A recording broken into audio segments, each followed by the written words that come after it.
Check this out. GLA double dollar sign East shot. That's right. Glasses Malone. Watch California's own. The West. You already know what's happening. And right here, I Only Touch Greatness podcast. You feel me? About to check me out, man. The LO in the spot. Let's get into it. You guys got one? Yeah, I got one. Back in like 2009, you accompanied Kxng and the supergroup Slaughterhouse.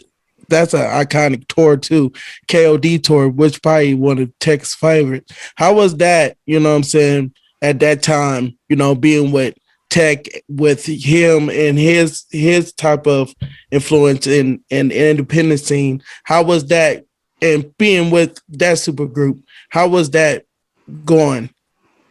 The dynamic of those two acts, right? Because obviously it's Kxng, right? Probably most likely the most independent, successful hip hop artist of all time. Right. And you have kind of like four of the most revered MCs ever from different regions. You know what I mean? Right. Me and Crooked already had a relationship. Of course, and I love Crooked. Right, shout out to Crooked. Shout out to Crook. Me and Royce already had a relationship. I think me and Joe kind of built our relationship, you know, on that tour. I think everybody else was already cool. Me and Joe didn't really, you know what I mean? We was cool, but he kind of was like, we didn't really gel much as far as that tour went. He seems like a dick. I don't know. I think he's just well, I couldn't imagine how it feels to be that good and that underrated. So I'll hold reserve judgment because he's a really dope MC. But me and Joe built a lot on that tour, and I think before that, it was a time we was gonna get something done to Joe. Like, well, I was finna whoop Joe ass. Like, me and my homies was finna catch Joe at the airport and like destroy him. You feel me? Because when I first put out, you was about to Ray crown him. Yeah, it was way before OG, way before Ray.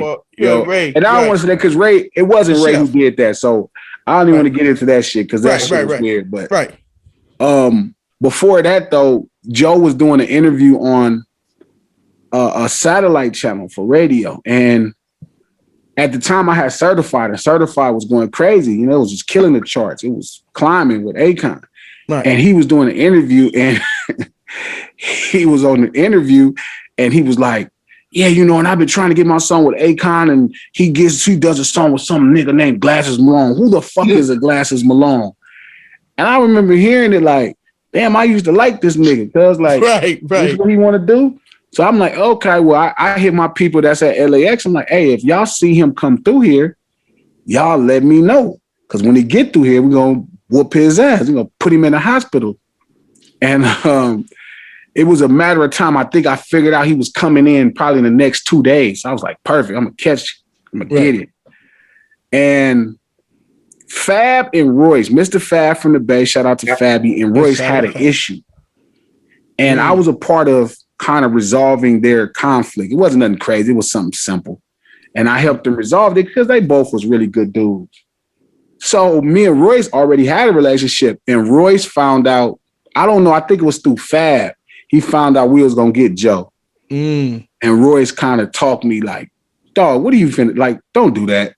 I'm like, bro, if this nigga, and he ended up working it out and Joe apologized. Do that. Yeah, he ended up working it out and Joe apologized. So that was kind of the depth of how I knew Joe up into that tour. But then being on that tour, you know, talking to Joe, and I think I had more of an understanding and really more of a respect for who he was as a person.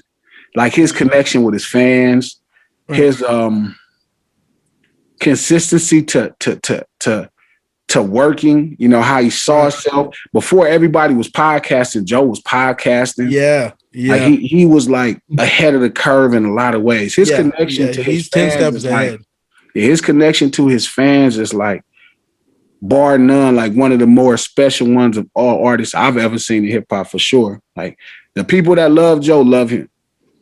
Right.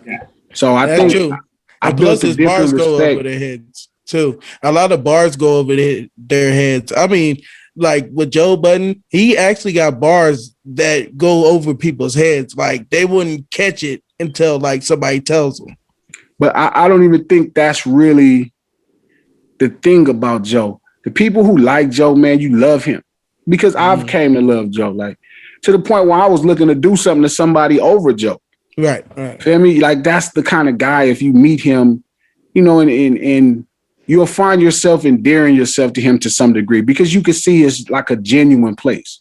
He's a really good, genuine guy when it's all said and done. So, you know, I'm glad Roy's back then even got that shit. And I was glad I was able to even tour with that group. That group is real special. And even if nobody else knows, I know. Yeah, they are awesome. They're great. And I've always been a big fan of Crooked. Ever since you got Boom Boom Clap back in the day, and Crooked like pretty much kind of was like my only ally when we had the New West, like, you know, from the past generation. Because Crooked is not Snoop or Daz or Corrupt or Dub or Cube. He's not their age. He's still kind of substantially young compared to those guys. He may be a little older than me, but he's not as old as those guys. Yeah. And Crooked has always been a great steward. You know what I'm saying? He's always been an awesome dude. He's really like a great guy. And I don't want to, you know, I don't want to overextend that word, but we just be happy. We're just talking about two really good dudes. And Crooked is that guy too. He's really dope. I mean, we used to go sit at the Elephant Bar and just talk music when I didn't know nothing about hip hop, and he was still just chill and break stuff down versus now where I'm talking to him and I have an idea of what's going on. I'm like, I could ask him questions like, Crooked, who is this person? And he's always been an awesome steward, you know what I'm saying, as far as the West Coast culture goes and MCing out here, you know, really. Especially he was part of the Row, like the second generation of the Death Row era. Right. And that's why he's a little bit younger. But back in the day, he was so nice to me. I got him a feature up here for some guy in Vancouver, and he hooked me up with free tickets to Rock the Bells when they came to Vancouver with Slaughterhouse. So I got to see the concert, me and 4 friends, for free. Like, that's the nice thing he does. Crooked is a real player, man. It don't get better than Crooked, bro. Crooked is a super dope guy.